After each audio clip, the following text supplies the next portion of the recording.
जाबिर हुसैन जी का एक संस्मरण है कक्षा 9 में पाठ 4 सांवले सपनों की याद।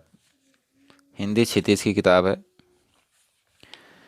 इस संस्मरण में लेखक जाबिर हुसैन द्वारा डायरी शैली में लिखा गया है। इसमें लेखक ने सुप्रसिद्ध पक्षी विज्ञानी सालिम अली की मृत्यु से उत्पन्न अवसाद को व्यक्त किया है। दुख और अवसाद को व्यक्त किया है। तो सालिम अली की मृत्यु के तुरंत बाद उनकी याद में उनका व्यक्ति चित्र अंकित किया गया है। भाषा का प्रभाव अभिव्यक्ति का बहुत सुंदर वर्णन इसमें किया गया है। तो सुनहरे परिंदों के खूबसूरत पंखों पर सवार सांवले सपनों का एक हुजूम मौत की खामोश वादी की तरह अग्रसर है। कोई रोक टोक सके कहाँ संभव है। इस हुजूम में आगे चल रहे हैं सालिम अली अपने कंधों पर सैलानियों की तरह अपने अंतहीन सफ़र का बोझ उठाए। लेकिन यह सफ़र पिछले तमाम सफ़रों से भिन्न है। भीड़ भाड़ की ज़िंदगी और तनाव के माहौल में सालिम अली का यह आखिरी पलायन है। अब तो वो उस वन पक्षी की तरह प्रकृति में विलीन हो रहे हैं जो जिंदगी का आखिरी गीत गाने के बाद मौत की गोद में जा बसा हो। कोई अपने जिस्म की हरारत और दिल की धड़कन देकर भी उसे लौटाना चाहे तो वह पक्षी अपने सपनों के गीत दोबारा कैसे गा सकेगा। मुझे नहीं लगता कोई इस सोए हुए पक्षी को जगाना चाहेगा।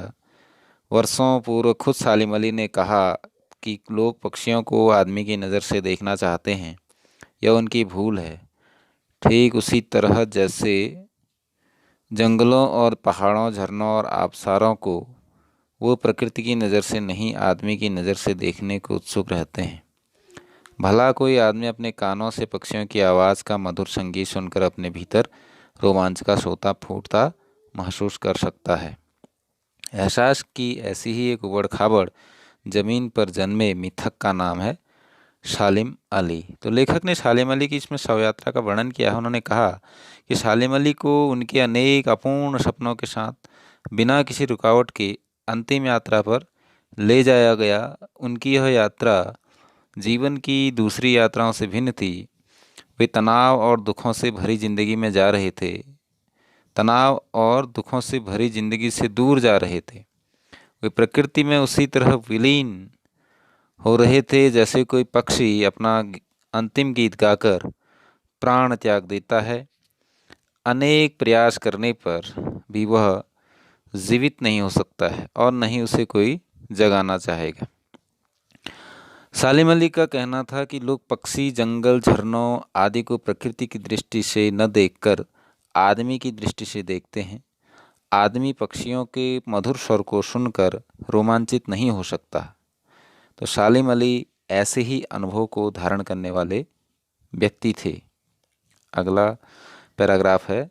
पता नहीं इतिहास में कब कृष्ण ने वृंदावन में रासलीला रची थी और शोख गोपियों को अपनी शरारतों का निशाना बनाया था। कब माखन भरे भांडे फोड़े थे और दूध छाले से अपने मुंह भरे थे। कब वाटिका में छोटे छोटे किंतु घने पेड़ों की छांव में विश्राम किया था। कब दिल की धड़कनों को एकदम से तेज करने वाले अंदाज में बंसी बजाई थी। और पता नहीं कब वृंदावन की पूरी दुनिया संगीतमय हो गई थी। कब वृंदावन की पूरी दुनिया संगीतमय हो गई थी पता नहीं। यह सब कब हुआ था। लेकिन कोई आज भी वृंदावन जाए तो नदी का सांवला पानी उसे पूरे घटनाक्रम की याद दिला देगा। हर सुबह सूरज निकलने से पहले जब पतली गलियों से उत्साह भरी भीड़ नदी की ओर बढ़ती है तो लगता है जैसे उस भीड़ को चीरकर अचानक कोई सामने आएगा और बंसी की आवाज़ पर हम सब किसी के कदम थम जाएंगे। हर शाम सूरज ढलने से पहले जब वाटिका का माली सैलानियों को हिदायत देगा तो लगता है जैसे बस कुछ ही क्षणों में वो कहीं से आ टपकेगा और संगीत का जादू वाटिका के भरे भूरे माहौल पर छा जाएगा। वृंदावन कभी कृष्ण की बांसुरी के जादू से खाली हुआ है क्या? मिथकों की दुनिया में इस सवाल का जवाब तलाश करने से पहले एक नज़र कमज़ोर काया वाले उस व्यक्ति पर डाली जाए जिसे हम सालिम अली के नाम से जानते हैं। उम्र को सती तक पहुंचने में थोड़े ही दिन बचे थे।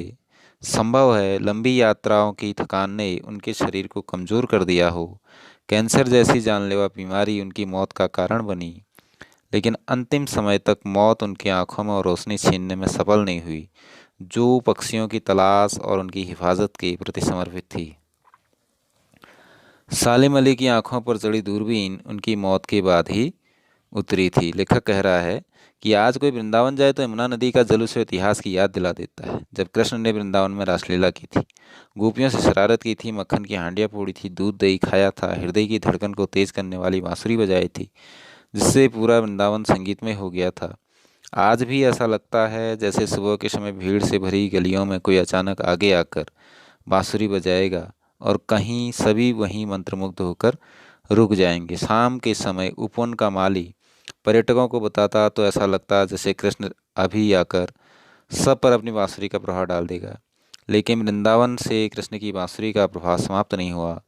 पुरातन कथाओं में जाने से पहले लेखक ने दुबले शरीर वाले सालिम अली के विषय में बताया कि उनके जीवन के 100 वर्ष पूरे होने में ज़्यादा समय नहीं बचा है, लेकिन यात्राओं की थकान और कैंसर जैसी बीमारी उनकी मौत की ओर उनको भेज दिया और अपने अंतिम समय तक वे पक्षियों की तलाश में देखरेख में लगे रहे। लास्ट तक उन्होंने पक्षियों की देखरेख करी।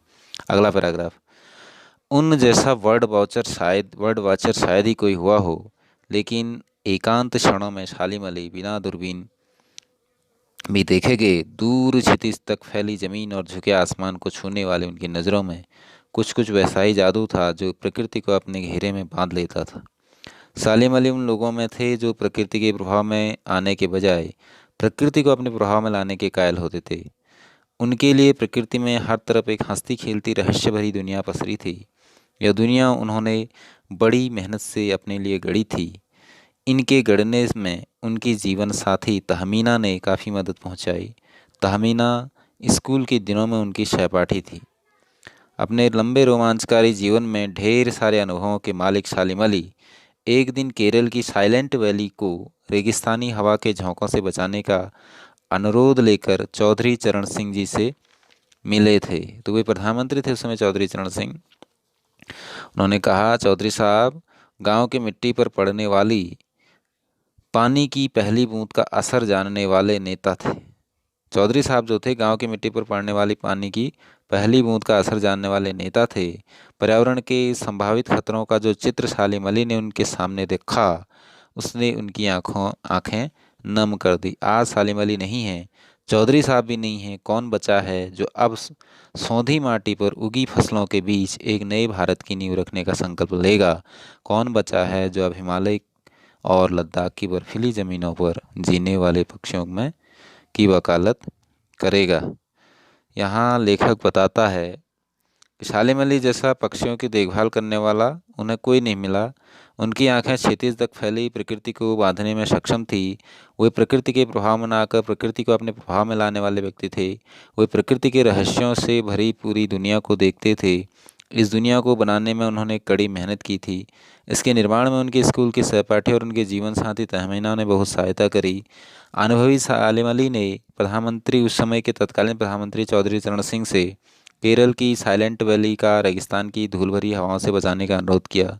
चौधरी साहब ने उनके द्वारा बताए गए प्राकृतिक खतरों के विषय में जानकर भावुक हो गए। लेखक कहता है कि अब ये दुनिया में नहीं रहे और ऐसा कौन है जो नए भारत के निर्माण का संकल्प लेगा? दुर्गम एवं बर्फ से युक्त स्थानों पर रहने वाले पक्षियों को कोई बचाने का प्रयास करेगा। सालिम अली ने, अगला पैराग्राफ है, सालिम अली ने अपनी आत्मकथा का नाम रखा था फॉल ऑफ अ स्पैरो। मुझे याद आ गया, D.S. लॉरेंस की मौत के बाद वे लोगों ने उनकी पत्नी फ्रीडा लॉरेंस से अनुरोध किया। D.S. लॉरेंस पक्षी वैज्ञानिक हैं। तो उनकी मौत के बाद लोगों ने उनकी पत्नी फ्रीडा लॉरेंस से अनुरोध किया कि वो अपने पति के बारे में कुछ लिखे।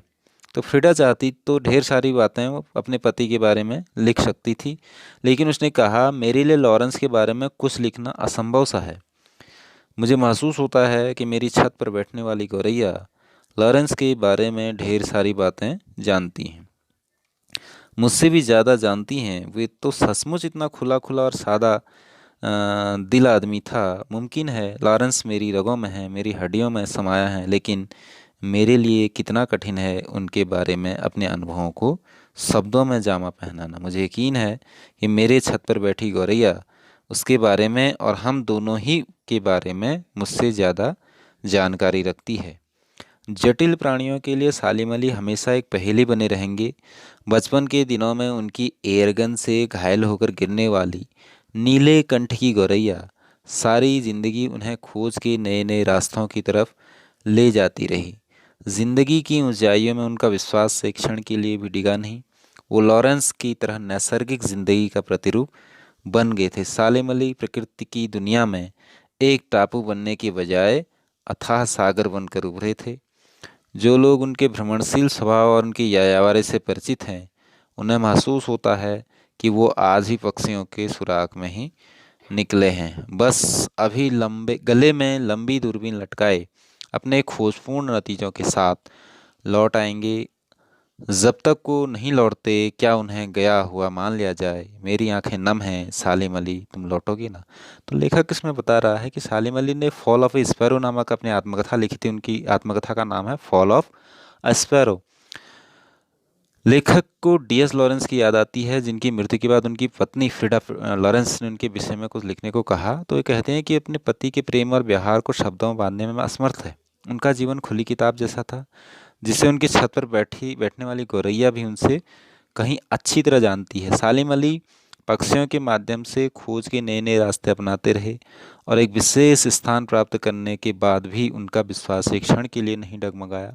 वे प्राकृतिक सौंदर्य से युक्त जीवन का प्रतिबिंब थे। अंत में लेखक बता रहा है कि सालिम अली का प्रकृति अनुभव अथाह सागर के समान था। उनको जानने वाले लोग यही सोच रहे थे कि सालिम अली अपनी अंतिम यात्रा पर न जाकर पक्षियों की खोज में जा रहे हैं और शीघ्र ही लौट आएंगे। सभी यही चाहते हैं कि सालिम अली वापस उन सबके पास वापस आ जाएं।